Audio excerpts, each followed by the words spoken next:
Eh bien bonjour à tous les amis, on se retrouve pour une vidéo spéciale, donc comme d'habitude, vidéo spéciale Paris Saint-Germain les gars. Donc aujourd'hui, j'ai voulu parler de notre cher président depuis 2011, depuis que QSI a racheté le Paris Saint-Germain, à savoir Nasser Al-Khelaifi. Donc parce que je trouve dommage que dans la communauté des supporters parisiens, il y a les supporters parisiens, les autres, tous ceux qui sont anti-PSG, etc., qui critiquent Nasser Al-Khelaifi, qui le critiquent, qui l'insultent, etc.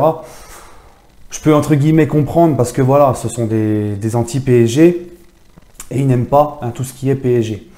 Mais moi, ce qui me chagrine et ce qui me choque, c'est qu'il y a parmi les supporters parisiens des gens qui te font croire que Nasser Al-Khelaifi, c'est le premier bédouin du coin qui a été mis là par hasard. On l'a pris, hop, on l'a foutu ici, qu'il ne sert à rien, qu'il ne connaît rien. Donc, j'ai voulu quand même, parce qu'il a fait énormément de choses pour Paris Saint-Germain, Nasser Al-Khelaifi, donc je voulais quand même faire la défense de Nasser Al-Khelaifi, tout simplement. Donc comme d'habitude les amis, je vais vous demander avant de commencer de liker la vidéo, de vous abonner si ce n'est pas encore fait et n'oubliez pas d'activer la petite clochette de notification. Donc en fait, Al-Khelaifi, qui est Nasser Al-Khelaifi déjà, premièrement? Donc c'est à la base un joueur de tennis, un joueur qatari du tennis. C'est le président donc, de QSI, de Qatar Sport Investment. C'est le président de la Fédération de tennis du Qatar, vice-président de la Asian Tennis Federation, For West Asia, plus connu sous le nom de tournoi ATP, président du PSG football et handball, il ne gère pas non seulement que le foot, mais il gère le handball. Et depuis 2006, il est directeur général d'Al Jazeera Sport, plus connu maintenant sous le nom de beIN Sport. Voilà les gars. Donc vous allez me dire, Wiki c'est mon ami, comme à chaque fois. Oui, Wiki c'est mon ami. Je ne connais pas tout le parcours de Nasser Al-Khelaifi par cœur, donc j'ai été tranquillement voir sur Wikipédia et essayer de prendre le minimum d'informations les plus importantes. Voilà, parce que j'ai pas envie que la vidéo dure trop longtemps. Voilà. Donc, et ça ce n'est pas rien, les diplômes de Nasser Al-Khelaifi. Donc en 2011, décembre 2011 plus précisément, il obtient le titre d'innovateur de l'année en matière de sport. Donc il était déjà, à l'époque, président du PSG. Donc il obtient le titre d'innovateur de l'année en matière de sport. ESPN en 2000... non, pardon, on va faire ordre par ordre. Septembre 2014, il est élu au conseil d'administration de la Ligue de football professionnel en France. En octobre, en 2015, ESPN le désigne comme le 7e homme le plus influent du monde du football. Donc vous me direz, pour une personne qui ne connaît pas le foot, qui ne connaît rien et qui est un incapable, c'est quand même énorme d'être 7e joueur, le 7e personne la plus influente du monde du football, les gars. Ensuite, octobre 2016, il devient membre du bureau exécutif de l'ECA, la plus puissante des associations des clubs européens. Pas mal pour un bédouin du Qatar, qui ne connaît rien et qui ne sert à rien. Bon, alors, je veux juste continuer avec ça. C'est que Nasser Al-Khelaifi, premièrement, regardez le travail qu'il a fait. Il est diplômé, Nasser Al-Khelaifi. Il est diplômé dans... je vais vous le dire, je l'ai noté également les amis. Où est-ce que je l'ai noté? Je ne sais plus. Ah voilà, il a un master en économie, Nasser Al-Khelaifi.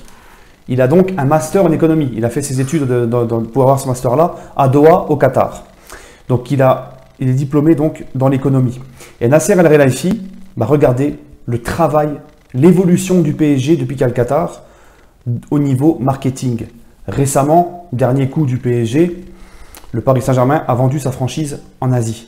Et avec ça, ils vont se faire encore, mais en Chine plus précisément, ils vont se faire encore des rentrées d'argent phénoménales. Regardez, ça a été multiplié par 100 au niveau marketing, les entrées d'argent du PSG. Partout dans le monde, le PSG, c'est une marque. On voit même des joueurs NBA qui portent la marque PSG. On a vu récemment Justin Timberlake sur une photo en train de danser avec la veste PSG Air Jordan. Ils ont fait une association avec Air Jordan. On voit des joueurs d'NBA porter les couleurs du PSG. Beaucoup de stars très connus porter les couleurs du PSG. C'est devenu une marque, le Paris Saint-Germain. C'est devenu... Et en fait, le PSG a pris une dimension incroyable en 7 ans que les autres clubs ont mis 30 ans à faire, les gars. Et c'est pour ça que énormément que les grands clubs historiques européens détestent et s'acharnent après le PSG. Parce qu'ils voient que le PSG a une montée en puissance au niveau marketing et financier qui est impressionnante. Et que le PSG a mis, on va dire, beaucoup moins que la moitié de leur temps que eux ils ont mis pour en arriver là. En 7 ans, le PSG a fait ce que en 30 ans les autres clubs ont fait. Alors oui, il y a l'argent, mais aussi la jugeote. Et Nasser Al-Khelaifi, il y est énormément pour ça, les gars. N'en déplaise à ceux qui ne veulent pas le savoir, ça. C'est une vérité, Nasser Al-Khelaifi, il est très important. Regardez comment le PSG a réussi à faire le montage financier pour sortir Neymar du Barça et ne pas être embêté par le fair play financier. Parce que le fair play financier a lâché la grappe au PSG. Alors oui, il y en a un qui a relancé le dossier, mais c'était juste pour voir si le PSG rentrait dans les normes par rapport à leur vente qu'on leur avait imposé avant le 30 juin. D'ailleurs, on n'en entend même plus parler de tout ça. Donc on se rend compte que le PSG a fait un travail énorme. Alors oui, Nasser Al-Khelaifi est entouré de personnes compétentes, comme Jean-Claude Blanc, précisément, qui lui aussi est un mec qui travaille dans l'ombre et qui est très important. Mais Nasser Al-Khelaifi, les gars, avec tous les diplômes qu'il a eus, ce n'est pas le premier kéké du coin, comme on dit. Il faut aussi savoir que c'est lui qui a tout fait pour faire revenir les ultras au Parc des Princes. Le CUP, le collectif Ultra Paris, qui revient mettre l'ambiance au Parc des Princes, qui était complètement mort. C'est Nasser Al-Khelaifi qui a multiplié les rendez-vous avec la préfecture de police, le préfet, les forces de l'ordre, etc. pour faire revenir les ultras au Parc des Princes. Et ce n'était pas gagné d'avance, il a réussi à le faire. Il fait énormément pour le club, au niveau marketing, au niveau de tout. Et même tous les présidents de clubs de Ligue 1 vous le diront, c'est quelqu'un de très respectueux, très discret. On ne le voit pas sur les Twitter, toutes ces conneries-là. Il est très discret. Il a toujours eu une bonne image. Il dégage une bonne image des autres présidents de Ligue 1. Des témoignages de gens qui disent que c'est une personne très accueillante, très gentille, très souriante. Jamais un manque de respect. Tous, ils vous le diront. Même Jean-Michel Aulas lui-même. Jean-Michel Aulas qui avait déclaré, vous savez, l'année dernière, quand il était un peu excité contre le PSG, Jean-Michel Aulas avait dit « Pour moi, Nasser Al-Khelaifi est une très bonne personne, je n'ai rien contre lui. C'est juste la politique dans laquelle il est, au niveau du Qatar et de l'argent mis au PSG, qui le gênait. Mais au niveau de la personne, même Aulas a avoué que Nasser Al-Khelaifi était une personne exceptionnelle au niveau de tout ça. Et Nasser Al-Khelaifi, comme l'a si bien expliqué Romain Molina dans une de ses vidéos que j'ai regardé il n'y a pas très longtemps, Romain Molina qui a écrit le livre sur Emery et sur Edinson Cavani. Donc je vous invite à aller voir ces vidéos parce que franchement, il avait très bien parlé de ça. Il faut savoir que Nasser Al-Khelaifi, c'est le représentant des Qataris en Europe. C'est lui le représentant du Qatar. Et les Qataris sont très attachés à leur image. C'est-à-dire que Al-Khelaifi, c'est aussi pour ça qu'il ne soigne jamais le mal par le mal. Il essaie toujours d'être diplomate. Ils ont une image, c'est très important. Il représente l'image de l'émir du Qatar, si vous voulez, en Europe. Et on peut lui reprocher des choses, comme tout le monde, il n'est pas parfait. Comme par exemple, d'être trop proche de certains joueurs du PSG, d'aller toujours dans leur sens, de ne pas être assez strict. Mais c'est la philosophie d'Al-Khelaifi, il est comme ça, il est très diplomate. Et c'est pour ça que cette année, ils ont complètement laissé les cordes à Thomas Tuchel, qui lui est un peu plus dans la discipline, un peu plus dur pour ça, un peu plus compétent pour être strict avec ses joueurs, et qu'Al-Khelaifi le laissera faire, sans problème. Parce qu'Al-Khelaifi a aussi compris de ses erreurs. Il est comme tout le monde, il n'est pas parfait. Mais on se rend compte qu'Al-Khelaifi, il soigne tout par diplomatie en fait. Voilà, c'est quelqu'un de diplomate qui va toujours essayer de soigner, jamais soigner le mal par le mal. Voilà les amis, j'espère que cette petite vidéo vous a plu, je pourrais en dire plus, mais ça va prendre trop de temps.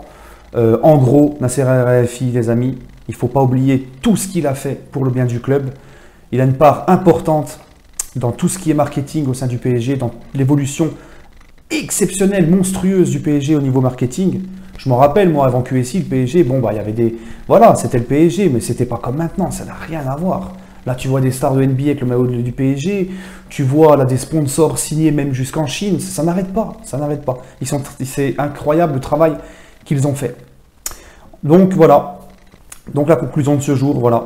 Alors Nasser a ses défauts comme tout le monde, mais ne pas oublier tout ce qu'il a apporté au club, tout ce qu'il continue à apporter, etc. Et donc, sur ce les amis, je vous souhaite une agréable soirée. Allez Paris et on se retrouvera très prochainement pour une vidéo sur le mercato, etc.